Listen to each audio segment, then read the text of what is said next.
Well, Eric, man, A&M, they just wouldn't die, but you guys led for 37 minutes, but you had to keep fighting them off. Just what'd you think about the way y'all were able to stay in control?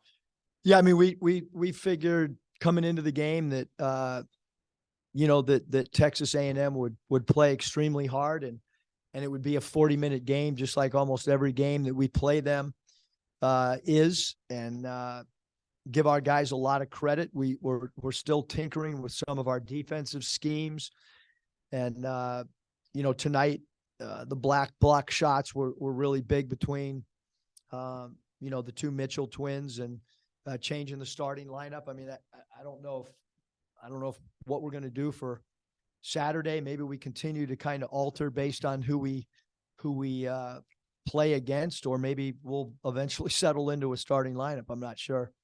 And then the second straight game, you held a pretty good shooting team under 35, and they said block shots help, but they just seemed like, man, I don't know if they were rushing shots. They were missing a lot of shots in the lane. Just what you think of your defense? Yeah, I thought our defense against Baylor was as good as any defense that we've played since I've been here, and I thought tonight we did the same. I mean, that was a really, really emotional, difficult loss in Waco. It really was. I mean, we fought hard. We were emotionally ready to play the game, mentally ready, physically ready to play the game.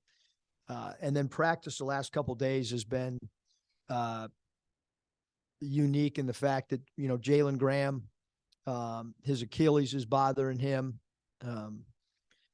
He didn't practice one day. Anthony Black did not practice. We've talked, and Anthony's, he banged knees and has a pretty significant contusion. We were not sure leading up to the game if he would play, and he played 37 minutes and 43 seconds. And then we all know that, Mikel's been battling and playing on what I would consider still a very tender and sore ankle. But these guys are fighting through injuries. It's been pretty impressive to me. Especially like Anthony not really be able to get, many reps between now and our Baylor game. And he was in at 10 o'clock last night getting rehab. And so the respect that I have for those guys fighting through stuff. Ricky's, never complained and fought through a really bad back for a 3-game segment as well. So guys are playing hard. The locker room tonight was as good as it's been post game in a long, long time. There was a lot of enthusiasm, a lot of happiness for how Mikel played. And I hope that we're gaining confidence as well.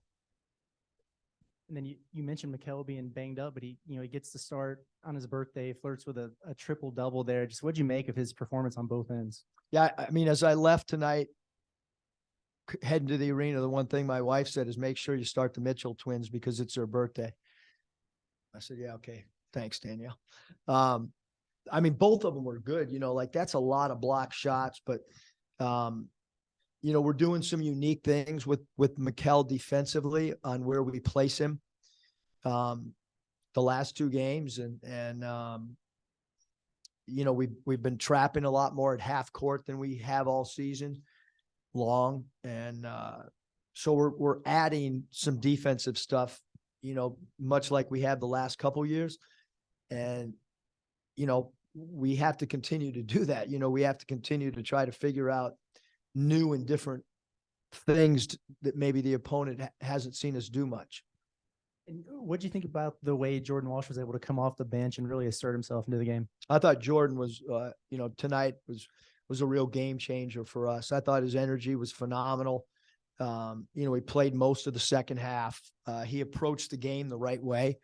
He probably didn't know till right before the game that he was not going to start because Anthony hasn't been practicing. So Jordan's been in Anthony's spot. But I thought he mentally did a great job of coming in ready to play, played with great energy. And obviously, when we play Texas A&M at their place, we're going to have to do a much better job of defensive rebounding for sure.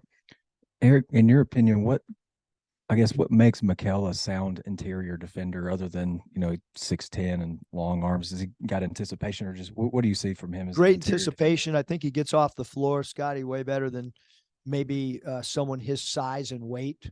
He does get off the floor quickly. He anticipates long arms. He takes pride in blocking shots. I thought he had some great verticality too, maybe where he wasn't credited with the block shot, but he altered, some shots. And Marble and Coleman are two really physical guys down low. And I thought he did a great job tonight of battling down there.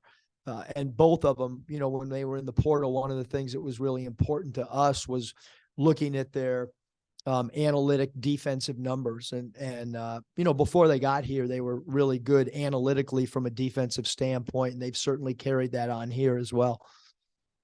Hey, Eric, you guys shot right at 50%. What'd you think of that? And Devo and Rick each had 19. Maybe didn't shoot super high percentage, but they got the points, Yeah, I thought both guys did a good job creating off the bounce, as well as, finding seams. They kind of play what I would call a hybrid half man, half zone. They do a good job disguising. They slough, even if it's a man to man. It's kind of a softer switch everything type. They went to trapping our pick and rolls with both the 5-man in the first half and then the 4 and 5-man in the second half. And they're a really, really well coached team. And offensively, when you have two players like Ricky and Devo that can create and get their own shots, it opens things up. And certainly the shot selection that Devontae's had from 3 has been really good with his feet set. He's shooting the ball at a really good clip of late from 3. And you guys really had to shoot well because you had, A&M really took good care of the ball. And they had 8 turnovers, and they really hit the boards hard, hit a lot of second chance points. I mean, what'd you think about how you had to shoot that well to hold them off? Because I think offensively, Bob, probably in this, obviously we lost at Baylor, but we have a 3-game win streak in the SEC. You throw in a game that we could have won at Baylor against, one of the top, in my opinion, one of the top 15 best teams in the country. We shot pretty well there for most of the game as well. So I'm hoping that our offense is kind of playing catch up right now to our defense, and hopefully we'll continue to progress from an offensive standpoint. And you really, with the early hole you dug with all those road games, you really had to win at home, and you've done that. Just how I know it's a lot of season left, but how satisfying is that you went 3-0 on this homestand? I'm real. We had to go. We had to. That's why we've been calling them Super Bowls. We put some pressure on our team the last 48 hours about the importance of this particular game, and knowing that they're coming in here 7-1, and knowing that,